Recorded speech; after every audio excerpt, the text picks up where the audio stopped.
Hello dears, welcome back to glam and go tales. അപ്പോൾ എല്ലാവരും വിഷുവൊക്കെ അടിപൊളിയായിട്ട് ആഘോഷിച്ചല്ലോ. ഇത്തവണ ഞങ്ങളുടെ ഡാൻസ് സ്കൂളിലെ വിഷുവാണിത്. ഇതായിരുന്നു എൻ്റെ കോസ്റ്റ്യൂം. സെറ്റുമുണ്ട് പഴയതാണ്, പക്ഷെ ഞാൻ ഇടയ്ക്കിടയ്ക്ക് ഇങ്ങനെ ബ്ലൗസുകൾ മാറ്റി പരീക്ഷിക്കാറുണ്ട്. അങ്ങനെ ഞങ്ങൾ എല്ലാ സ്റ്റുഡൻസും നല്ല സുന്ദരികളായിട്ട് വിഷു ആഘോഷിക്കാനെത്തി. അന്ന് ഉടനെ തന്നെ കുറച്ച് ഗെയിംസും പരിപാടികളൊക്കെ ആയിരുന്നു. നമ്മൾ മാത്രമല്ല, ഫാമിലിയും കൂടെ ഉള്ള കാരണം കുട്ടികൾക്കും ഹസ്ബൻഡിനും ഒക്കെയുള്ള ഗെയിംസ് ഉണ്ടായിരുന്നു. നമ്മൾ പിന്നെ എല്ലാ തവണത്തെയും പോലെ തന്നെ കയറി ഉടൻ തന്നെ ഔട്ടായി. ഇതാണ് ഞങ്ങളുടെ ഡാൻസ് ടീച്ചർ. അപ്പോൾ ജയിച്ച ആൾക്ക് കപ്പ് കൊടുക്കുന്നതാണിത്.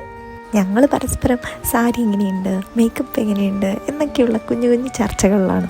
നമ്മളെല്ലാവരും ഭയങ്കര ഹാപ്പിയാണ്. ശരിക്കും നമ്മളാരും പരിചയമുള്ളവരല്ല, എല്ലാവരും പല പല ടൈമിൽ ക്ലാസ്സിൽ വരുന്നവരാണ്. പക്ഷേ ഇങ്ങനൊരു സമയത്ത് നമുക്ക് എല്ലാവർക്കും കൂടെ ഒന്ന് കൂടാനും സംസാരിക്കാനും ഒക്കെ പറ്റിയാലും ഞങ്ങളും ഭയങ്കര എക്സൈറ്റഡ് ആയിരുന്നു.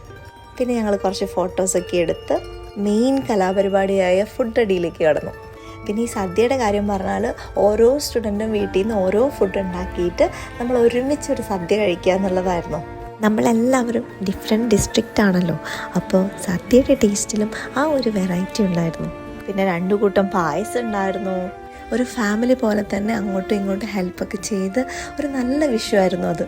പിന്നെ ഈ ഒരു ഇരുത്തം കണ്ടാൽ നിങ്ങൾക്ക് മനസ്സിലാവും, ഫുഡും പായസവും ഒക്കെ കഴിച്ച് റെസ്റ്റ് എടുക്കുകയാണത്. ഞങ്ങളുടെ വിഷു ആഘോഷിക്കുന്ന തിരക്കിലാണെങ്കിലും പുറത്ത് നല്ല പൊടിക്കാറ്റായിരുന്നു. അപ്പോൾ ഇങ്ങനെയൊക്കെയാണ് ഞങ്ങൾ വിഷു ആഘോഷിച്ചത്. അപ്പോൾ ഇനി നെക്സ്റ്റ് വീഡിയോയിൽ കാണാം. ബൈ.